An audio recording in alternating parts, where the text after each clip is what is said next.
Dollar डगमगाया, वहां US ने सरकार गिराया। क्योंकि वेनेजुला पर हमला ड्रग्स पर नहीं था, यह हमला आतंकवाद पर नहीं था और यह हमला लोकतंत्र के नाम पर भी नहीं था। यह हमला था डॉलर की कुर्सी बचाने के लिए। अमेरिका ने वेनेजुला पर बम नहीं गिराए, उसने एक चुनौती को कुचल दिया। चुनौती सिस्टम को लेकर जिसने 50 साल से दुनिया को डॉलर का गुलाम बना रखा है। मादुरो को पकड़ा गया क्योंकि उसने डॉलर को ना कहा, तेल को युआन में बेचा, पेट्रो डॉलर को सीधी चोट मारी, जैसे सद्दाम ने किया, जैसे गद्दाफी ने किया। और आज वही कहानी, वही अंजाम, जो डॉलर से भिड़ा वो मिटा।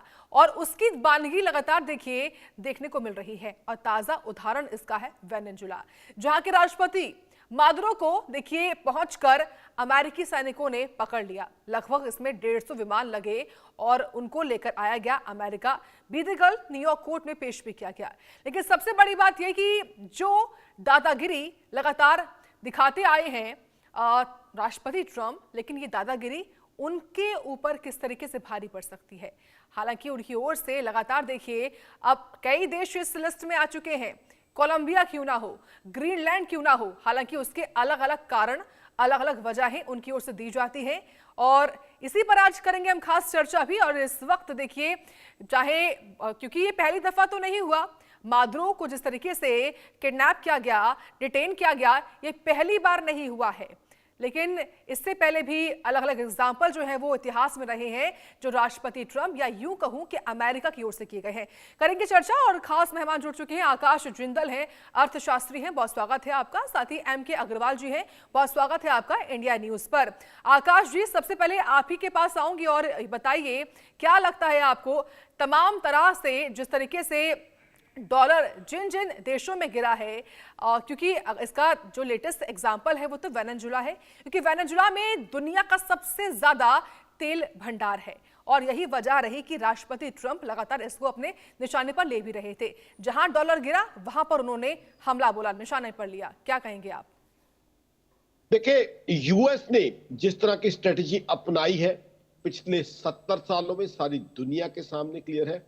पोस्ट वर्ल्ड वॉर 2 यूएस क्या करता आया है, पहले लीग ऑफ नेशंस, फिर यूएन, अब यूएन की क्या स्थिति है, यूएन कितना इफेक्टिव है, कितना पावरफुल है, उसके ऊपर सवाल रेगुलर बेसिस पे हम ये चर्चा करते हैं।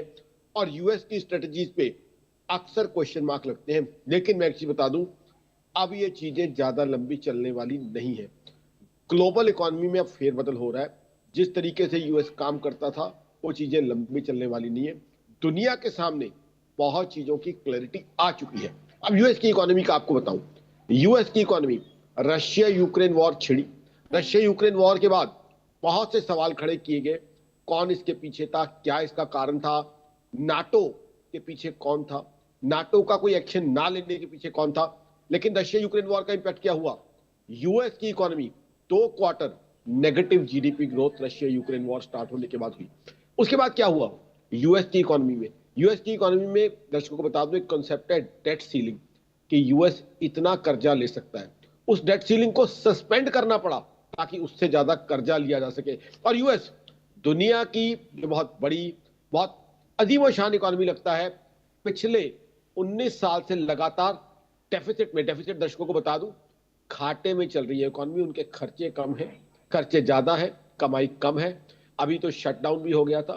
तो यूएस देख रहा है पिछले 18-20 साल से क्या उसने अपनी हालात कर लिए। तो मेरे हिसाब से ये स्ट्रेटजीज टाइम टेस्टेड नहीं है। कभी चल गई कुछ देर के लिए, लेकिन आज की तारीख में वो चीजें नहीं चलेंगी। क्योंकि आज देखिए, सबसे बड़ा मूल क्वेश्चन यूएस को अपने आप को पूछना है कि डिफेंस या एआई में ठीक है कुछ यूएस आगे बढ़ रहा है, उसके अलावा यूएस किस चीज की मैन्युफैक्चरिंग में आगे है, क्या ऑटोमोबाइल्स की मैन्युफैक्चरिंग में आगे है, क्या इलेक्ट्रॉनिक्स में आगे है, कौन सी चीज ऐसी है यूएस में जिसमें यूएस आगे है।